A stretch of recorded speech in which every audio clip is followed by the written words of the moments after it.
Hi there, Robert. This is my presentation on supernaturalism. This is what the average supernaturalist looks like. A very angry, small man brandishing a cross while screaming. I have no idea why I drew this. I have no idea what it means. Just a very small, angry man screaming while brandishing a massive cross that probably will kill him. Now, X is good means God desires X is the basic definition of supernaturalism. Pick your moral principles by following God's will. Here are some of the ideas that supernaturalists bring to the table. Morality has a deeply religious basis. Obviously, a lot of the ideas that we have in our day-to-day moral ideas are from religion. Another idea that they have is that the Ten Commandments form the practical rules for morality. Obviously, we have a lot of ideas such as thou shalt not kill, thou shalt not commit adultery, thou shalt not steal, thou shalt not I noticed that thou shalt not kill twice. Thou shalt not snitch on your neighbor for things that they did not do. These are a lot of the ideas that are present in our society and are frowned upon if we don't do them. But yet, the forerunner, the thing that gave us these ideas, is the Bible, which is a religious form of media. Another idea is that you should treat others as you want to be treated. 12:7 Matthew 12:7. This is once again another example of religion being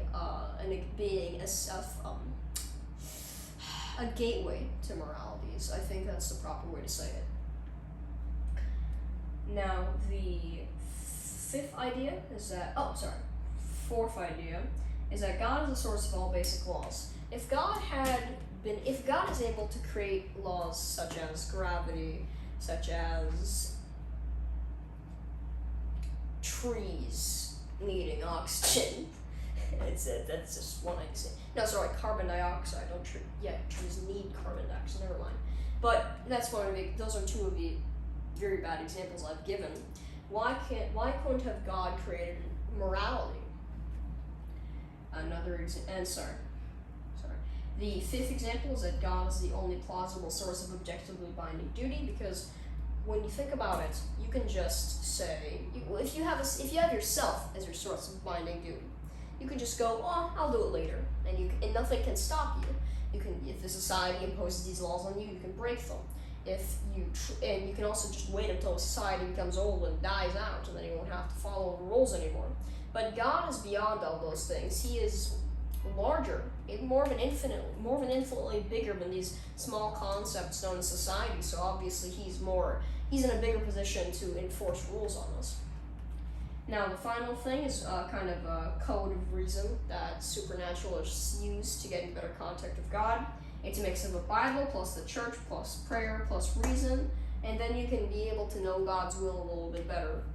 So you use the Bible, and if you don't really have a good idea of what the Bible's trying to tell you, because it's like 4,000 years old, and modern people are not exactly going to be very intelligent about the things that they were trying to say 4,000 years ago, you can just use the church, which has people who have dedicated their lives to actually learning about these things, and to be able to, you can consult these people and you can get a better knowledge of these things.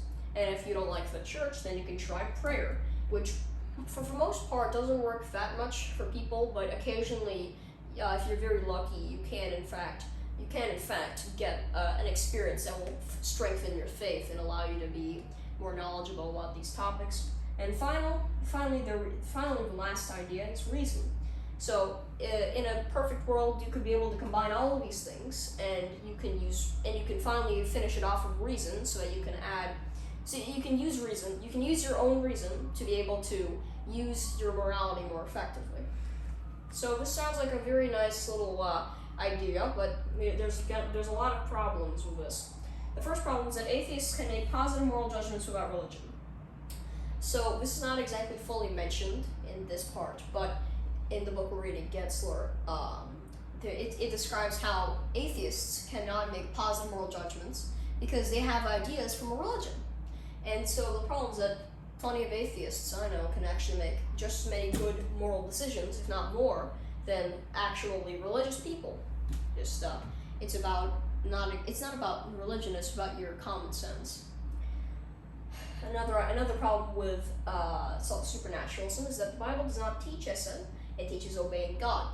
If you will, sin is kind of like somebody took the Bible and then tried to put moral reason around it, because in the Bible, really what happens is God says something to the chosen one of the particular chapter and says, okay, you do this, me want this, right? And then the person does, okay, I do this, right?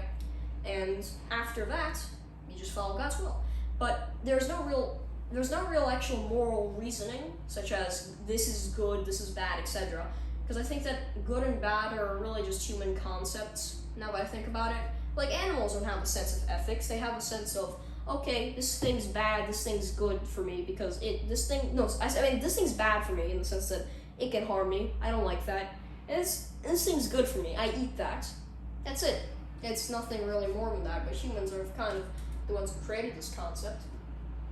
The next thing is that basic laws are not always from God, such as 2 + 2 = 4 in math. So, I don't think that's a very God concept. Like, it was never mentioned that God invented these concepts in the Bible. It's really a human construct that we made, such as we invented those symbols, we invented the result, and we kind of, like, for example, you can take 2 of something and plus 2 of other something and it will make 4 of that something, but that's not really God's intentional design. I don't think so, at least. Another problem is that believers and atheists often agree on moral principles. So, for example, in my first video, I accidentally made a goof where I said, find me one country that thinks that killing your parents is not acceptable.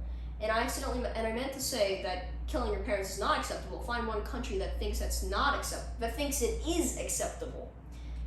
Same thing with this, atheists and believers oftentimes have the same beliefs, except they just have different explanations for why. An atheist would come up with a more, I guess you could say, quote-unquote grounded or quote-unquote logical explanation, whereas a believer could just say, well, because God said so, God's always right, or I don't want to go to hell for this because it's been described multiple times that these people have been proven to go to hell if they do such and such. This is Socrates' question. Is it a good thing because God desires it, or does God desire it because it is good?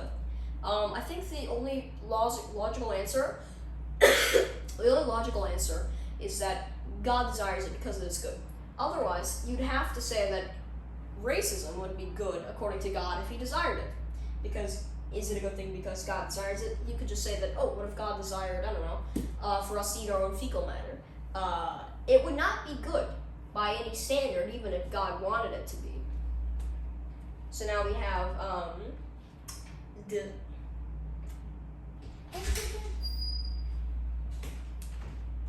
Stop!